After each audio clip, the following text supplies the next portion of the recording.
What's going on, everyone? It's Marcellus back with another video. Today, we're going to talk about whether or not Luna Classic is going to create new all time highs or is it going to create some new lows. So, that's what we're going to talk about today. Definitely hit the like button and subscribe. Remember, I'm not a financial advisor, none of this is financial advice. Leave a comment in the comment section. Let me know what you all want me to go over next. Without further ado, let's get straight to it. So, let's talk about some technicals here with Luna Classic. So, first of all, you can see that Luna Classic is inside of a high activity area. This is actually pretty good. So right now what you can see is that we're coming off of a huge oversold area. There's all of this selling here. Just brought us right back down to the support. Now we already hit the support back here on the 23rd of September, which is yesterday. But yeah, we hit the support back here around 229, and that's really around 23. So that's going to be that 23 area. Right now we're at 23653. So keep that in mind. Now look over here. It shows that this is a little bit overbought, even though it was just a little bit of a purchasing area. We went all the way down here to 22383.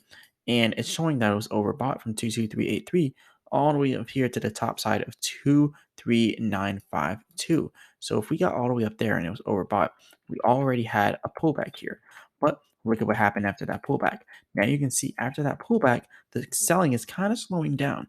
So that's why there's this bullish signal here on the oscillator. It says bull because the selling is now slowing down.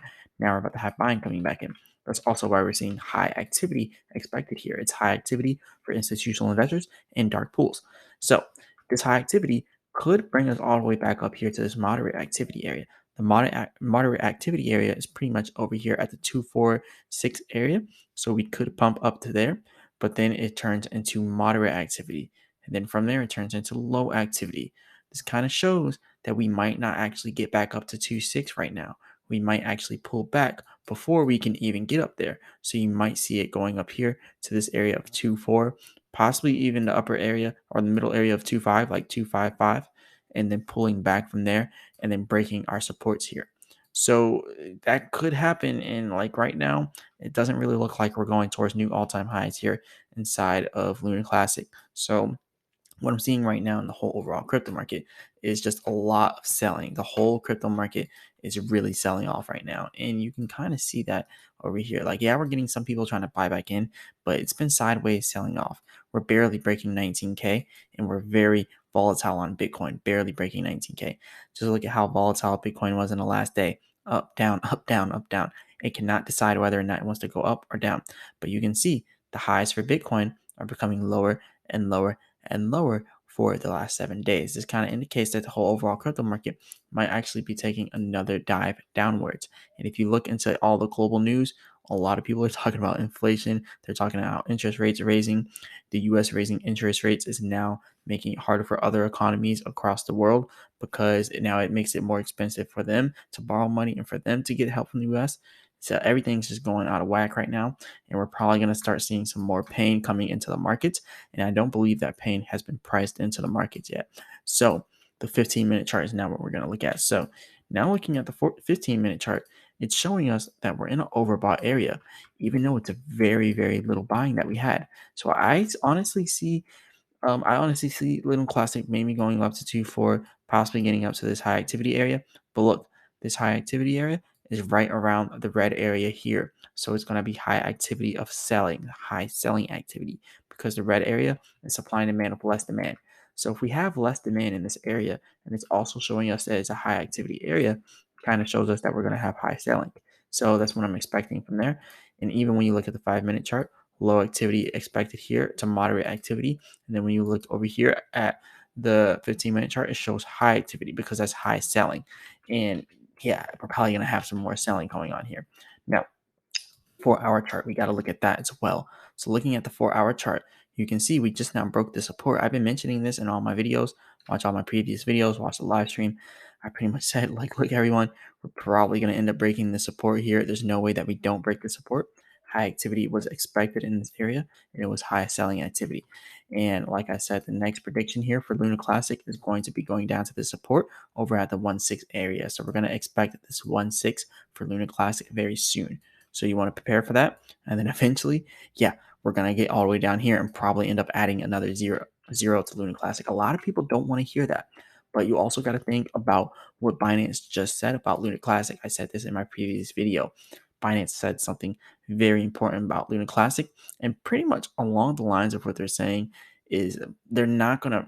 I mean, they said that they're gonna do this, right? They said that they're gonna implement this, but they're gonna give people a choice whether or not they want to burn 1.2% of their money or not burn 1.2% of their money.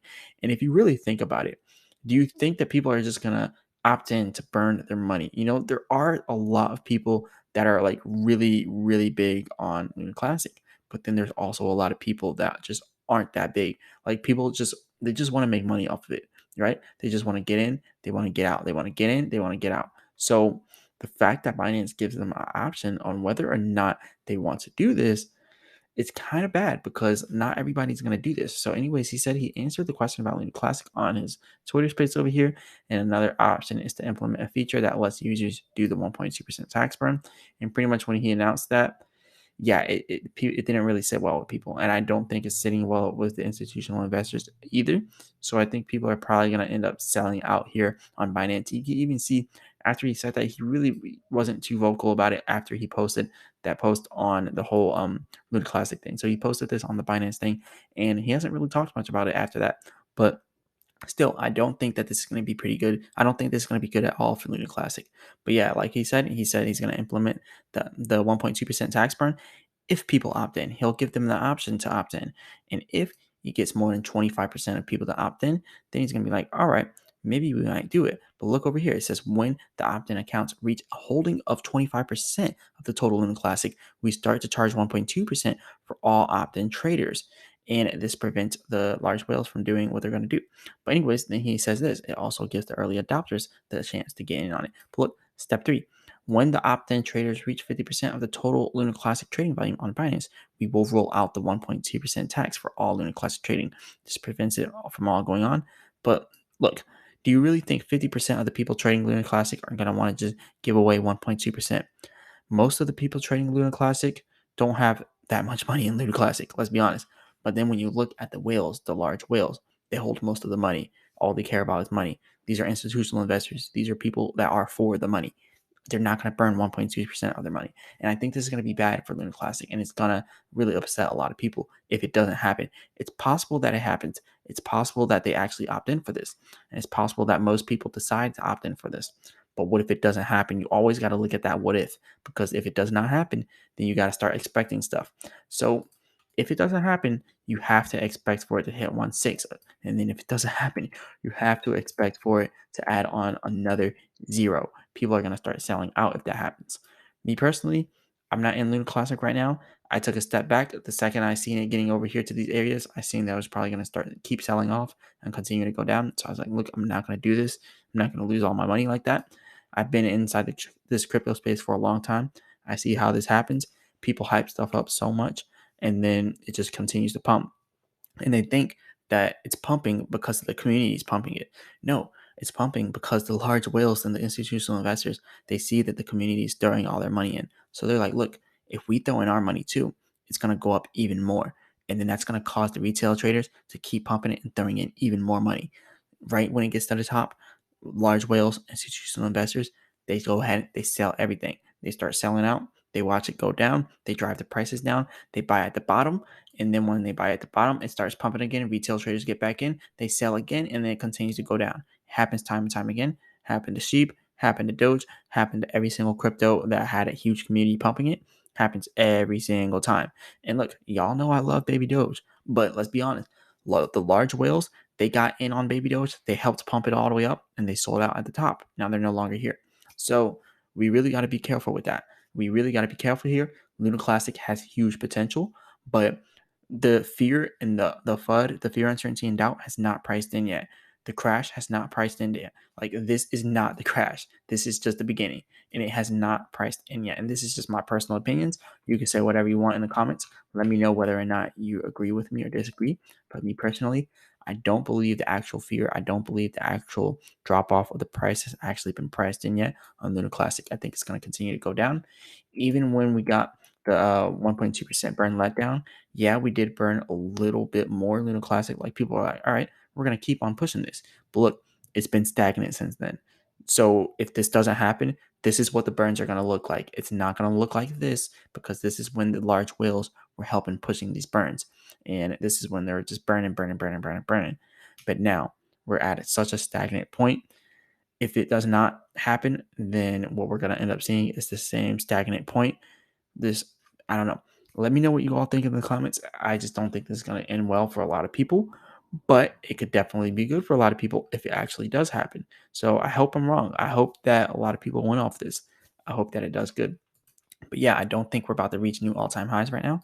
We already hit, and really, if you're gonna be honest here, we're never gonna reach all-time highs. I'm just gonna be completely honest. For Lunar Classic to reach all-time highs, it has to get above $119, and it would have to burn almost all of the circulating supply. Like 1% of circulating supply would have to be left. Do you really think that all these long-term holders in Lunar Classic, all these big people in Lunar Classic that love Lunar Classic are going to give up their coins? No. There's so many people in Lunar Classic with so many coins that it makes it almost impossible to get to $119. So that's just what I think personally. But even if it was only 900 million inside of circulating supply, which is still a lot, it still wouldn't hit $119. And that's just the truth. $1, it could quite possibly happen if we burn enough. But $119 and breaking new all-time highs, you're on hopium right now. You don't want to do that. But now for all-time lows, do I think it's going to get down all the way down here where we were 5 months ago at these all-time lows? No, I don't think it's going to do that. Me personally, unless Lunar Classic had another shutdown and another crash and another just destruction of the ecosystem, it wouldn't happen unless that happens. But yeah, anyways, this is all I got for y'all today.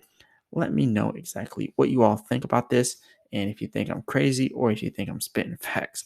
So yeah, let me know in the comments. And remember, I'm not a financial advisor. None of this financial advice. As always, I'll be back with another video.